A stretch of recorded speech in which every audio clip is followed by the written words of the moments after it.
Hello and welcome everyone to another StarCraft 2 England cast. This is, well, game 3 between roxkisLZ and BlastKrass. Krass is the orange Terran in the top right, and LZ is the purple Zerg in the bottom left. As I said, game 3 of a best of 3, so it all comes down to this. It's from the Zotac Cup, and woo, I'm excited because, well, any American people, just like you have Americans Got Talent, we've got Britain's Got Talent, and I'm sure every other country in the world has talent show as well. And if you haven't watched it, pause it, 'cause I'm about to give away who won ours, and if you are interested, I'm sorry. But a dog won it. Seriously, go and YouTube search Pudsey the dog. Pudsey, Britain's Got Talent. He's brilliant. If you like dogs, it's fantastic. Anyway, this is game 3. It is on, oh my god, Coral Compound. Yes, that is the map. Yes, Brain Freeze. But this is actually quite a cool map. I like it. This natural is not too hard to hold, but not super easy either. Your natural is okay to get. The third base is really interesting because it's quite a long way away. Also, if tanks come up here, that'll be a problem for LZ. Likewise, LZ's got a bit of a easy time denying Krass his third. And it's quite fun. I like it. It's also a two-player map, so they both know where each other's spawning. It's still quite large though, and that's good. A long rush distance basically gets away from sort of super early cheesy things, which I prefer. Since not much is really going to go on, I'll just kind of explain. LZ is probably going to go for a 15 hatch, 16 pull. Krass will probably go for a 1 Rax command center. As I said, it's 1-1 in this best of 3 at the moment. So whoever wins this game wins the set, which is always exciting.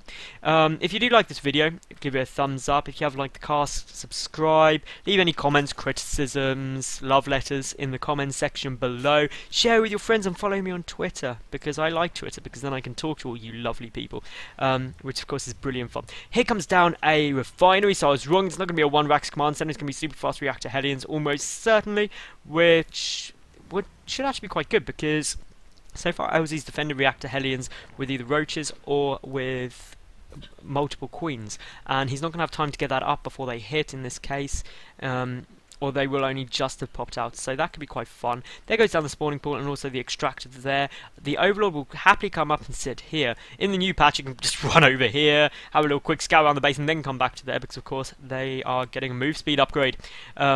Buff upgrade? Buff. It's not even upgraded, it's just they're naturally faster. All the overlords were like, no, we need to go on a diet, guys, we're obese. So they went to the gym, they've been hitting the treadmill, and as a result now move a bit faster. Only a little bit. They're still fat, just not kind of obese. There goes down the command center, so I was wrong. Again, it's going to be a 1 Rax command center, and then we're going to get the factory. So just a slightly earlier factory, slightly later command center there. Down comes the spine cooler though. Great position for the spine cooler. LZ doesn't have quite as easy a time as he did on Cloud Kingdom, because he can't put those Evo chambers to their tiny little block off, but he's still going to be pretty happy. Here comes down the bunker for Krass as well, playing nice and defensively, which I like, and really he's just getting these Marines out. So as I said, playing defensively, he's actually just charging forward these Marines, and they're just going to be irritating. Some queens are going to have to be pulled forward here, and really those queens do have to be careful, because the Marines could be a complete nightmare. He's getting a few free hits off, and the queens, if they do go off creep, are not going to have a fun time. The spine is now done, and those Marines are going to have a bad day if they try and attack it, because, well, spine's really, really good against a few little numbers of Marines. Meanwhile, speed on the way out. Lair just started, quite an early lair out of LZ there. He's also picking up the supply depot, which is cool. What is going on? Well, here comes down a starport. So in game 1 we saw Krass go for reactor Hellions into Cloak Banshees. So could we see something like that again? Maybe. It would be quite unusual to see two. Well, it wouldn't be quite unusual. It would be quite effective, because he won with game 1. So no, he lost game 1. What am I on about? He lost to that, so I don't know why you do that again. I just assume he won because he did so much damage early game. But that's beside the point. We will see a second and third gas on the way out for LZ here. He's doing pretty nice. He's got that star power out, just getting some medevacs.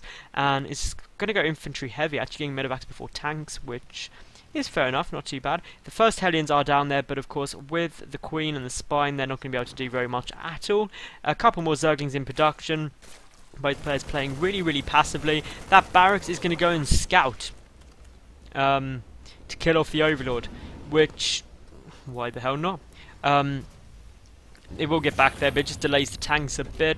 Meanwhile, we will see a barracks go onto this reactor, another barracks in production, a tech lab going onto that starport. That'll probably get switched with the factory though, just to allow quicker tank production, and there's a reactor. So those two will switch.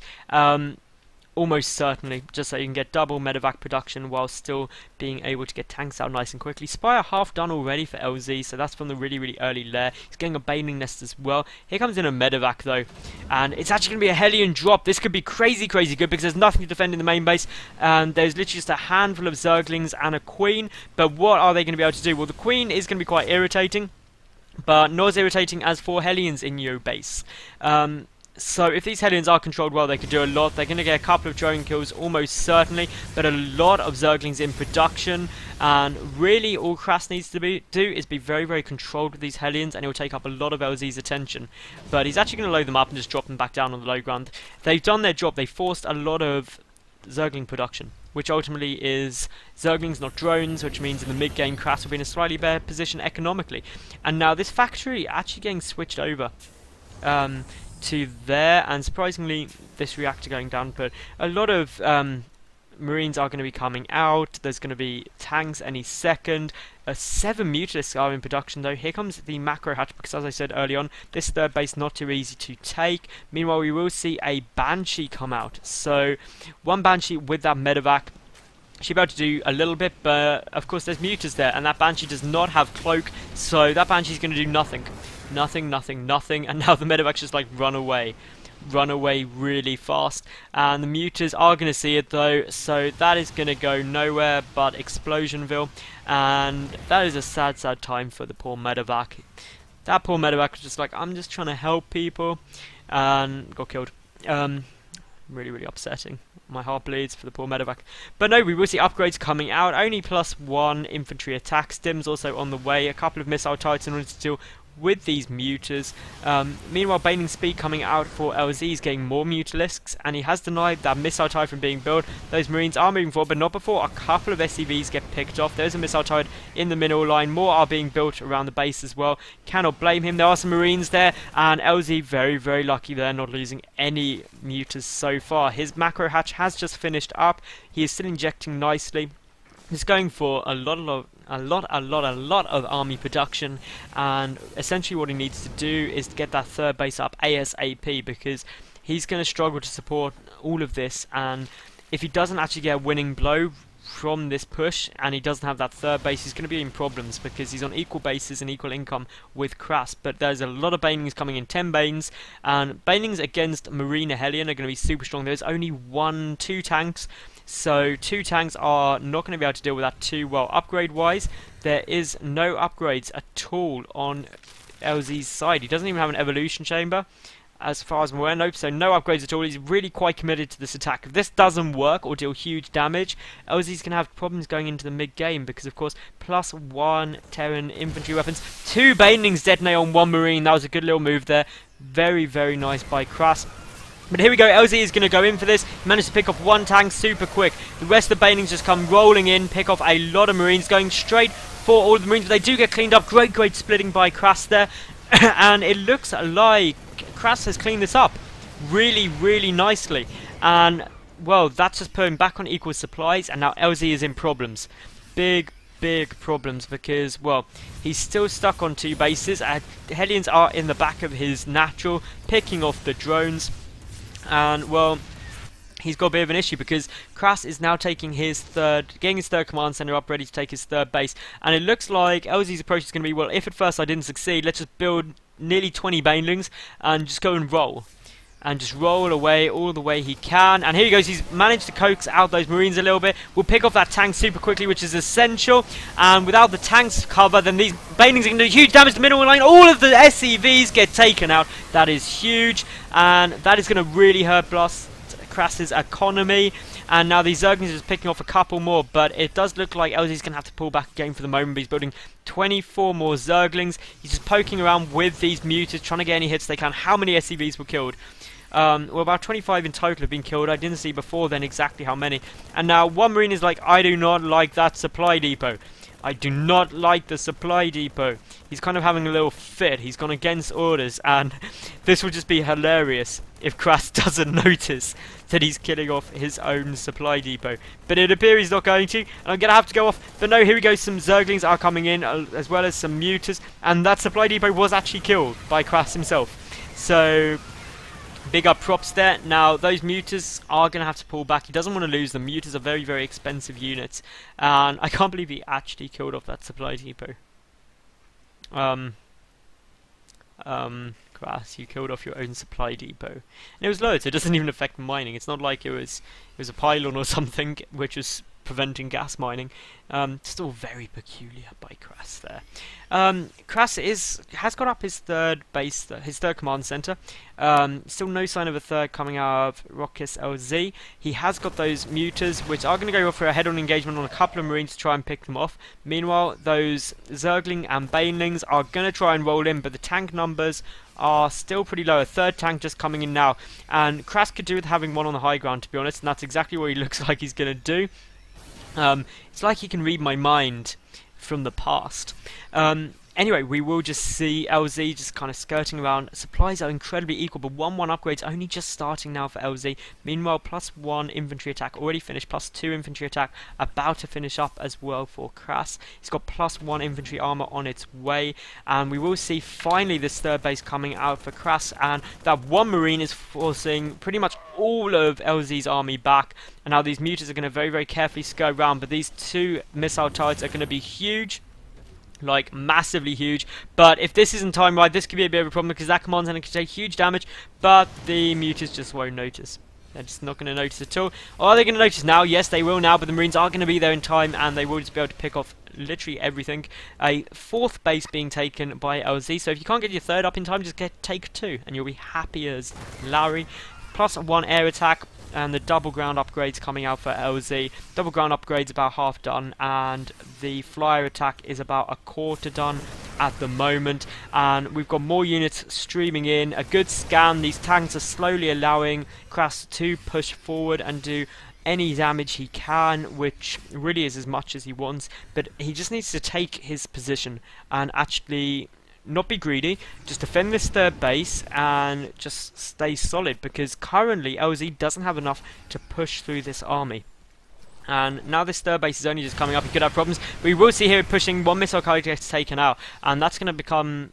He needs those missile turrets just to prevent Mute harass later on. And now, of course, the fourth base for LZ is finished. He doesn't have any sign of infestation pit quite yet, as far as I can see. Just having a look around, no sign of it. Nope, no infestation pit, so Hive is going to be a long way away yet, and as such, Broodlords are going to be even further away. And this is really what LZ needs to be careful of. He needs to go up to Hive soon, because we're approaching like 18 minutes 30, so he needs to get Hive eventually. A drop is going down to this fourth base, it's going to do some damage. Banelings are coming, Banelings are detonating, Banelings are killing literally everything, but Krass is just going to move forward with this army now that he has pulled back most of LZ's forces. And roxkisLZ, he needs to deal with his army quite carefully. The mutant numbers are getting really high. How many mutants do we actually have? 25 mutants, that's huge. And actually it looks like LZ is just going to turn around and just go and attack, so we could get into a bit of a base race situation here. I'm not quite sure who's going to come out better, because a lot of this army is mutalist, which don't do huge amounts of damage. And now we will just see both players going for each other's bases. Those fourth base of LZ is down already. Meanwhile, Zergling streaming into the main base, doing any damage they can. A couple of Marines are around those mutas in such high numbers, demolishing that command center, but still we will see Krass just moving forward. That third base is gone. LZ, that is not going to be up for hardly any time anymore. We will see a barracks coming down here, and really those mutas is doing a lot of damage, but are they doing enough? In the main base, there's a tank sieged up, just trying to pick off a couple of units, and Marines are fighting their way through. And if we take a look, we will see Krass just still moving forward, just creeping his way in as best he can. He needs to be careful of those Banelings though, because a couple of big Baneling hits would completely annihilate the Marines. But the spine is down, the tanks are in a good sieged up position, the Queen's taking fire, the evolution chamber's going, and this is just a complete base race situation now. And Krass, I feel, is actually coming out worse from this. Muters are on their way back, and that could swing the tide of the battle completely. With a couple of good Baneling detonations and good Muter play, then the Muters on the tanks and the Banelings and Zerglings on the Marines, then LZ could have this in the bag. But he's lost his natural base now, so he is on one base. Here comes the Zerglings rolling in, and here comes the Muters from behind. Needs to be careful, picking off the tanks, and big hits from the Banelings on the Marines. And that is pretty much a cleaned up. LZ is over double the supply ahead, so this is pretty much GG now, because, well, Krass has just one command center, which he is moving down now. Only where are we at? We're at 52 to 17. So no, this is completely over. Krass has lost the series. It's just once he decides he has, and goes for the GG. He doesn't have enough army to deal with this. Those Muters can easily deal with that on their own. And with the Zerglings as well, it'll be no problem at all. And now here we see the Muters go in. They're going to get a couple of hits off. Need to be careful. Don't want to clump up though because of the Thor. Need to magic box as best they can. And the Thor doing huge damage because the Muters are actually clumping. But here they go. They're focusing down. And there's the GG, well played from Krass. So that was game 3. And the series goes to roxkisLZ in the Zotac Cup. If you did enjoy, please give me a thumbs up. Please subscribe. Please follow me on Twitter.